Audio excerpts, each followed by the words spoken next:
Praise the Lord, everyone. I'm Mary Jones from Chennai, Thessalonica Prayer House. Praise lord అందరికీ.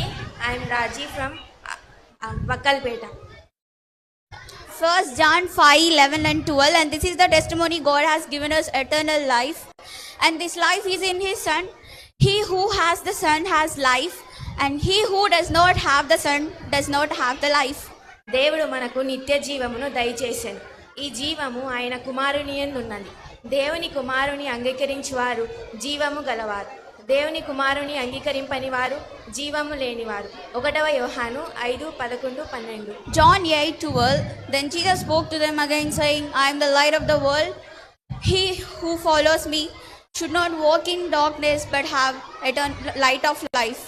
యేసు, నేను లోకమునకు వెలుగును, నన్ను వెంబడించి వాడు చీకటిలో నడువక జీవపు వెలుగు కలిగి ఉండునని వారితో చెప్పాను.